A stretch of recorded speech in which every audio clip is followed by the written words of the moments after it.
Starting from today, we're going to learn the essential invasions. And let's clarify something. One space, we can't really call it extension because as soon as white or your opponent approaches, it's not alive. So we consider two space to be the beginning of the extension. So in this video, we're going to take a look at two space extension, the simplest way to respond to invasions. Let's take a look at this one first. This, if you're a higher ranked player, then you don't really see it, but believe me, it happens a lot in low ranked games, especially toward the end of the game. Your opponent is losing, just gotta try something out and just attaches over here. So let's take a look at the simplest way to deal with this invasion. First of all, this is also a good move, but we are only going to take a look at this one in this video because we're still learning. I don't want to feed you too much information.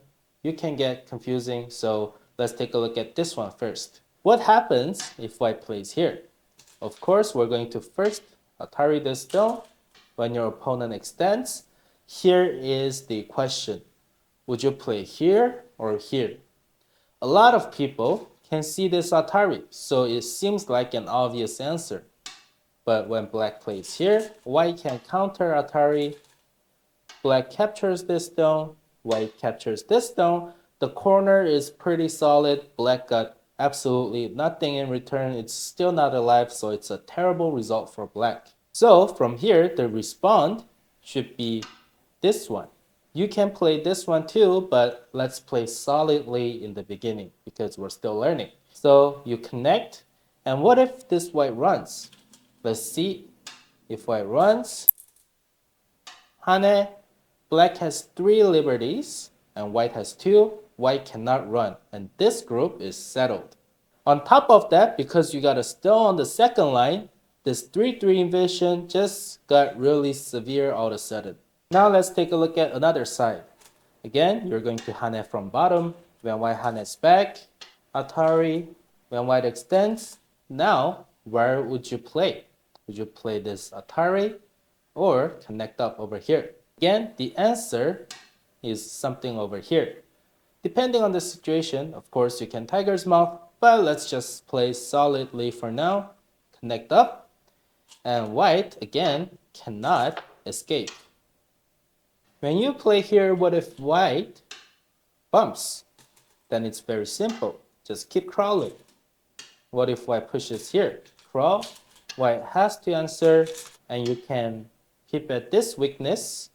White needs to connect, and from here, just expand again. If you look at this one, white was trying to get some influence, but black got some solid territories over here. White probably needs to answer it over here, and corner is open. Even if somehow white plays something over here, throwing anywhere over here, white cannot grow too much. So this is a terrible result for white. So when white bumps, you don't have to worry about giving the influence. When black hanes, what if white cuts? Again, you do not want to Atari on the second line this early in the game, because white can Atari back. When you capture this stone all of a sudden turned into a garbage stone, and this group is still not alive. This is a great result for white. When your opponent cuts in this situation, all you gotta do is Atari from top. This way, this group is settled, this stone is a garbage, and the corner is still open, so it's really good for you. When you Hane, what if white extends? We have this cut over here. This is going to be able to separate black, so you don't really want to play this one too. It's too normal. White can peep over here, it can get ugly. So all you have to do is this tiger's mouth. This way, white cannot cut you. This is a safe group now. When white attaches over here and Hane and white extends, it's the same.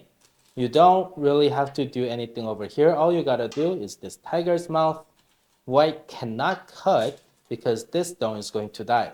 So this group is also settled. That's it for today's video, and we will be back with more materials next week. So see you soon.